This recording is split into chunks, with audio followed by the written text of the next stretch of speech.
dulu, nama kamu siapa? Kalau aku Fajar. Kamu? Alia. Alia. Tita. Kita. Kalian dari SMA mana nih kalau boleh tahu? Dari Man 1 Kota Malang. Mas satu Kota Malang. Oke, aku mau nanya. Tahun ini. Tahun ini sih. Tahun ini 17 tahun. Oke, kalau udah 17 tahun artinya kalian udah bisa ikut pemilu. Pemilu itu kayak memilih seseorang untuk menjadi pemimpin kita suatu saat nanti. Oke. Ya sama. Sama. Kalau Tita? Pemilu itu pemilihan umum, jadi kita semua memungut suara. Nanti yang menang dia bakal memimpin negara kita. Oke. Aku mau tanya.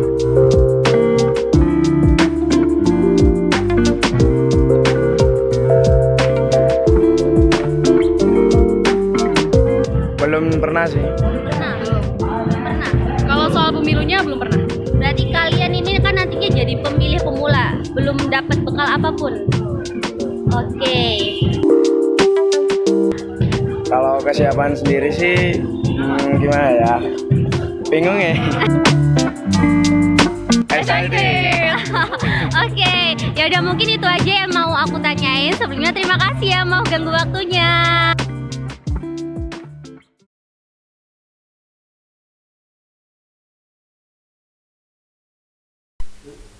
Oke, jika dilihat dari video cuplikan tadi, dapat dikatakan bahwasanya banyak sekali teman-teman dari adik-adik kita di SMA yang mereka sangat antusiasme sekali dalam menghadapi pencoblosan perdana di pemilu 2024. Tapi sayang sekali setelah aku tanya kemarin, dari mereka ternyata belum pernah mendapatkan sosialisasi perihal apa aja yang perlu dipersiapkan dalam menghadapi pemilihan umum di tahun 2024. Mungkin di sini aku bakalan ngobrol-ngobrol sedikit terkait tips and tricks yang akan dihadapi oleh para pemilih pemula yang nantinya akan disampaikan oleh Pak Hanif dari Bawaslu Kota Malang, dan juga nanti akan sharing sedikit sama Fatim yang di sini Fatim ini sebagai pemilih pemula yang nantinya akan melakukan pencoblosan pertama di 2024. Sebelumnya kenalin dulu, nama aku Vinay Kaprilia. Di sini aku bakalan jadi host yang akan memandu jalannya acara di Siwas TV ini nanti. Oke, langsung aja. Ini kenalan dulu dari Fatim. Dari mana Fatim?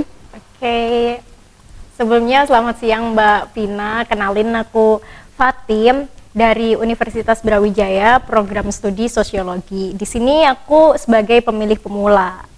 Oke, di sini sudah ada Fatim dan di sini juga ada Pak Hanif yang dari Bawaslu Kota Malang. Selamat siang Pak Hanif. Oke, mungkin langsung aja terkait ngobrol-ngobrol seputar pemilu. Nantinya kan di 2024, kira-kira bulan Februari bakalan ada pemilihan umum, pemilihan presiden dan wakil presiden. Nah, untuk Fatim sendiri, Fatim kan di sini sebagai pemilih pemula ya, artinya yang nantinya bakal nyoblos untuk pertama kalinya. Aku mau nanya, kira-kira kesiapan Fatim tuh seperti apa untuk pemilu 2024 nanti?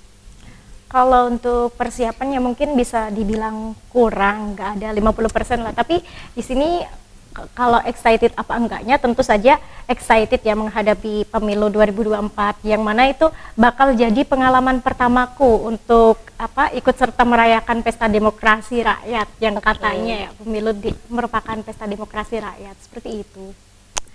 Jadi antusiasmenya tinggi nih.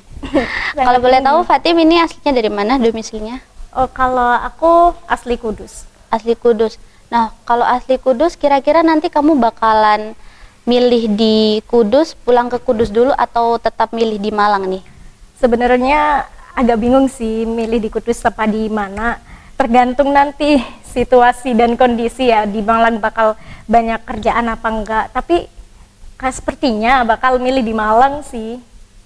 Oke, terkait untuk perpindahan tempat untuk memilih itu, Fatim sudah ada kesiapan atau bagaimana?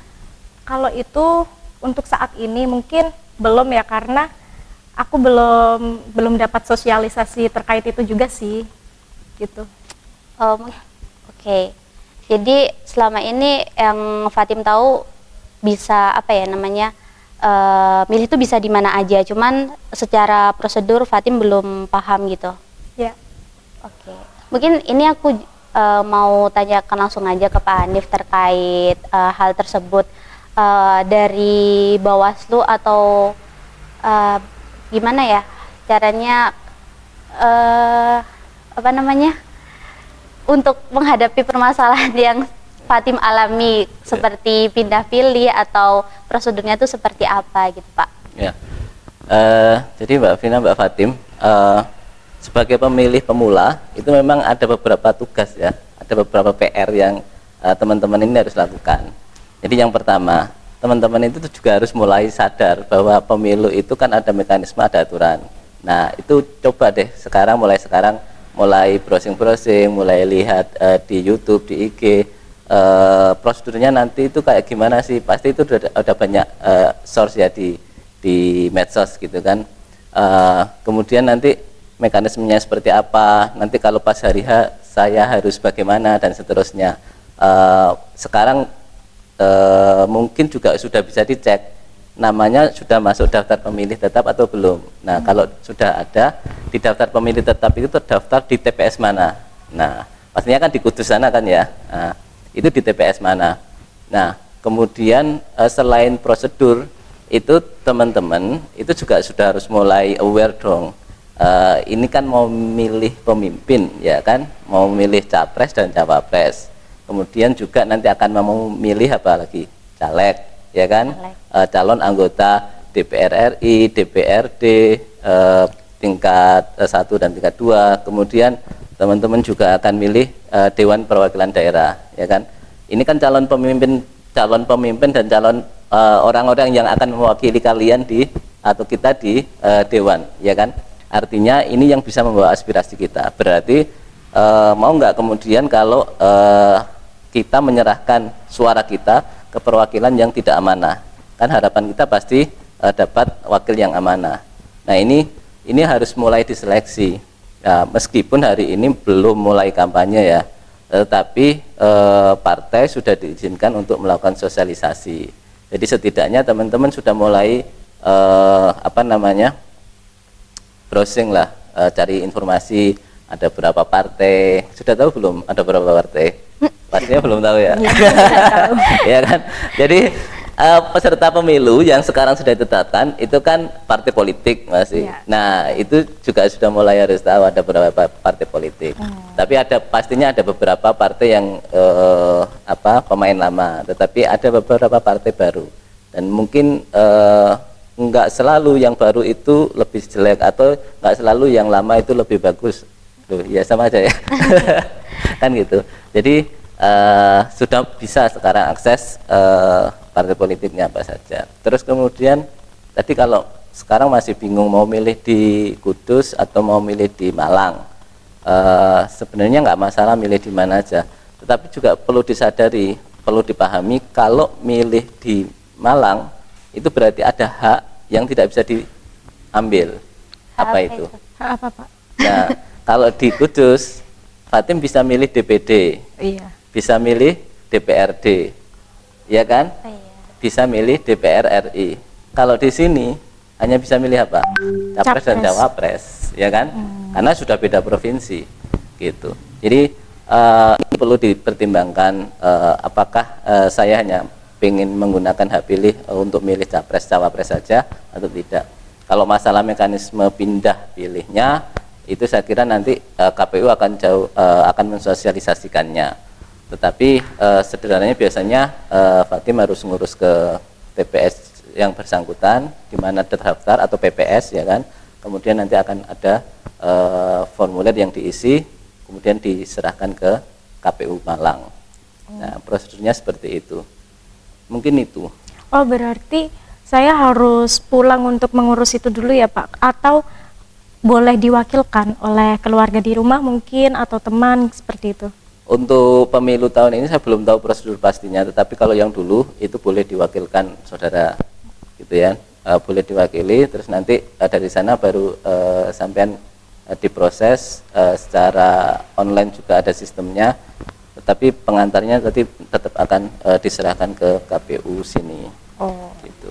Tapi terkait apa namanya Pak, waktunya sendiri itu apakah ada waktu-waktu khusus untuk mengurus kayak pindah pilihnya itu atau bagaimana? Ada, sebenarnya ada waktu yang sudah ditentukan, setidaknya kalau bisa selambat-lambatnya 30 hari sebelum pemilihan. Itu ada waktu khusus itu 7 hari sebelum pemilihan, tapi itu hanya untuk ada beberapa persyaratan, syarat dan ketentuan berlaku. Oke. Gitu. Nah itu Fatim tadi kan dijelasin sama Pak Hanif terkait bagaimana prosedurnya, terus apa aja yang perlu dipersiapin. Terus di sini aku mau nanya nih, Fatim kan nantinya sebagai pemilih pemula, kira-kira tantangan kamu nih apa sih yang kamu rasain selama ini dalam persiapan menuju pemilu 2024? Oke, mungkin ini ya, banyaknya informasi yang tersebar di media sosial terkait beberapa calon mungkin ya gitu. Kayak kan udah banyak nih huru-hara yang ditampilin di media sosial, kayak misal pasangan pasangan presiden ini tuh nggak baik untuk dipilih karena gini gitu. Ada yang pro, ada yang kontra, dan itu menurut saya sebagai pemilih pemula tuh kayak bingung gitu loh menghadapinya. Ini bener, ini Dunia tuh medsos informasi ya. yang ini informasi serius apa cuma hoax sih gitu. Oke. Nah terkait hal tersebut mungkin dari Pak Hanif, kalau dari Bawaslu sendiri ada nggak sih kayak semacam apa ya, himbauan atau bentuk pengawasnya itu seperti apa dalam menghadapi kasus-kasus seperti di media sosial yang bertebaran saat ini? Ya, jadi terkait pengawasan di media sosial ya. Jadi yang kita lakukan selama ini memang ada dua. Bawaslu itu kan punya dua mekanisme, temuan dan laporan.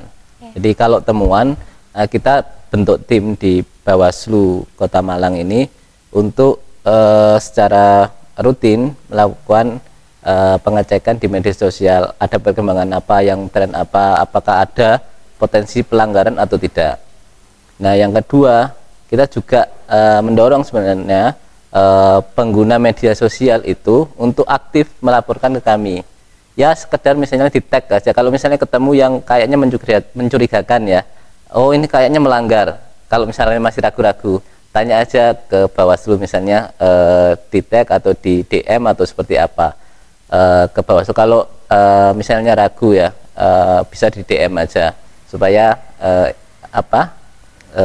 privasinya terjaga kan. Iya. Nah atau via WA, kita juga ada WA. Nah jadi itu ada dua, yang pertama temuan dari tim kami sendiri, atau yang kedua itu laporan dari masyarakat, termasuk teman-teman mahasiswa ini juga harapan kami bisa aktif untuk melaporkan ke kita gitu. Jadi terkait untuk melaporkannya sendiri kan bisa lewat online gitu ya Pak? Iya. Namun dalam bentuk apa ya, kira-kira pelanggaran-pelanggaran seperti apa yang boleh ditoleransi atau ini masih diwajarkan gitu? Iya. Kalau pelanggaran nggak ada yang boleh ditoleransi sebenarnya. Iya. Tetapi apa yang jadi pertanyaan kan, apakah ini melanggar atau tidak, iya, kan gitu? itu. Melanggar aturan atau tidak? Iya. Karena memang ada wilayah abu-abu ini kayaknya melanggar, kayaknya enggak gitu. Misalnya terkait kampanye, sekarang belum masuk masa kampanye, gitu kan? Terus ada yang kemudian sudah bikin banyak konten terkait dirinya atau terkait kegiatannya, apakah ini melanggar atau tidak gitu. Atau ada misalnya bikin lagu-lagu, ada salah satu partai tadi yang bikin lagu-lagu, apakah melanggar atau tidak. Ya kita menerima misalnya diskusi aja, di share ke kami seperti ini melanggar atau tidak kalau misalnya masih ragu. Tetapi yang jelas aturannya hari ini belum boleh kampanye. Yang boleh apa? Ada dua, sosialisasi dan pendidikan politik. Sosialisasi dan pendidikan politik hanya boleh dilakukan ke internal partai gitu. Jadi ke ke internal partai mereka sendiri, dan itu sifatnya terbatas, nggak boleh masif, nggak boleh juga nyebar bahan kampanye. Jadi itu sih mungkin. Gitu. Nah kalau saya sendiri sama Fatim kan ini istilahnya kami ini sebagai orang yang baru perdana mau ikut pencoblosan gitu. Nah, seringkali kita kayak di media sosial itu mudah terpengaruh atau sulit membedakan ini mana yang benar, mana yang salah gitu. Lalu dari Bawaslu sendiri sejauh ini ya, dari Pak Hanif mungkin bisa menjelaskan bentuk sosialisasinya itu seperti apa atau kegiatan yang dimasifkan untuk pemilih pemula itu bagaimana gitu Pak. Mungkin dari Pak Hanif bisa memberikan tips dan triknya bagi kita gitu. Ya, jadi gini, sebelum ke apa yang kami lakukan, sebenarnya teman-teman juga punya peran yang luar biasa untuk kemudian istilahnya apa ya, mengkategorikan ini berita benar atau tidak gitu. Jadi ada beberapa tips yang mungkin bisa teman-teman lakukan ketika melihat satu postingan atau satu berita. Yang pertama, jelas lihat judulnya. Apakah judulnya ini bombastis, provokatif gitu. Nah, yang provokatif kemudian videonya landai-landai aja gitu. Misalnya ada siapa calon baca pres yang kunjungan kemana, terus judulnya kayak provokatif sekali. Nah, itu patut dicurigai itu hoax gitu ya. Nah, terus kemudian kalau sudah curiga, berarti gimana langkah selanjutnya? Yang kedua, cari sumbernya. Sumber yang posting ini apakah kredibel atau tidak? Nah, kalau kredibel kan kita tahu ada banyak sumber-sumber berita yang secara nasional sudah diakui. Misalnya ada Kompas, kemudian ada channel-channel TV dan sebagainya, TV One, terus kemudian ada RRI atau apa gitulah, yang secara kredibilitas sudah tidak diragukan lagi.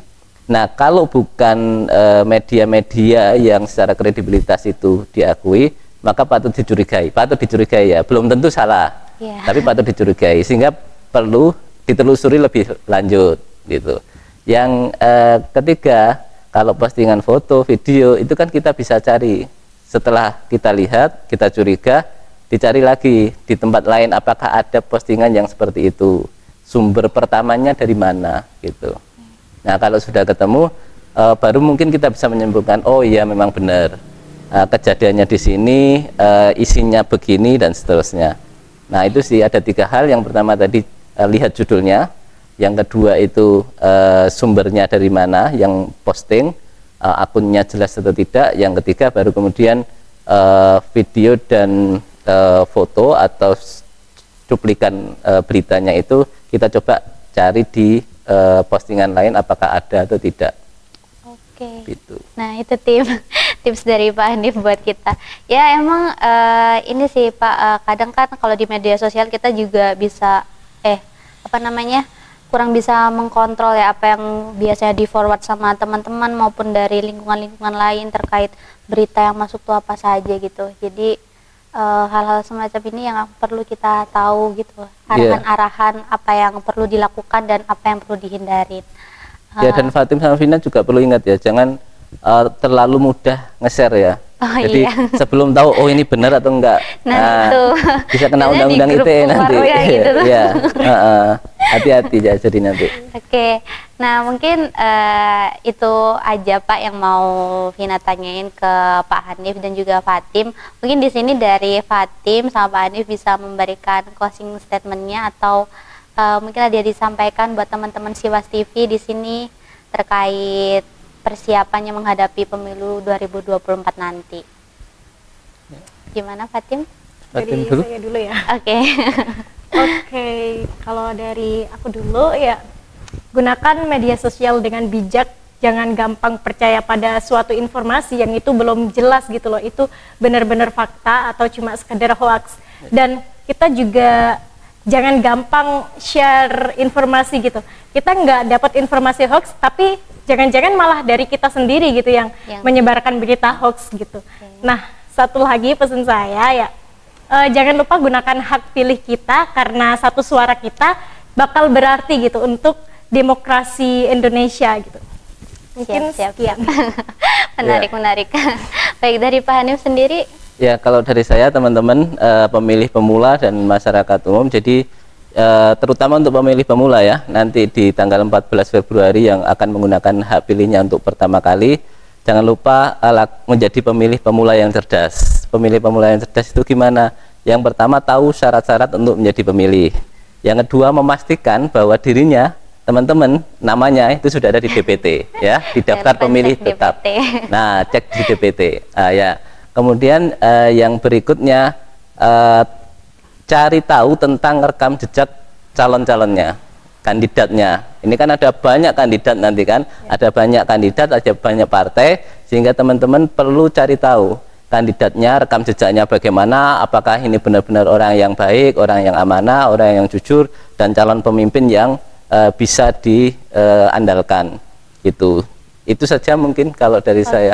Yang satu lagi, Mbak Vina dan Mbak Fatim, karena Bawaslu itu tidak bisa bekerja sendiri, jadi sangat kami harapkan seluruh masyarakat, terutama teman-teman yang muda-muda ini ikut benar-benar berpartisipasi, melakukan pengawasan terhadap jalannya demokrasi kita ini. Supaya apa? Supaya bisa menghasilkan pemimpin yang kita harapkan, yang amanah gitu ya. Kalau pemimpinnya amanah kan rakyatnya makmur kan, sejahtera. Nah, jadi ayo kita sama-sama awasi pemilu ini supaya berjalan dengan adil, jujur, dan transparan. Siap Pak. Gitu. Oke, mungkin sudah cukup obrolan kita pada episode kali ini di Sewas TV.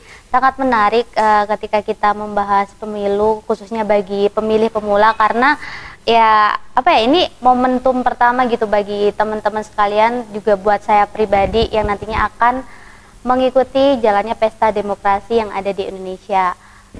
Sekian dari saya. Di sini saya sebagai host mengucapkan mohon maaf apabila ada salah kata atau apapun itu. Saya akhiri. Wassalamualaikum warahmatullahi wabarakatuh. Sewas TV, inspirasi cerdas Bawaslu Kota Malang.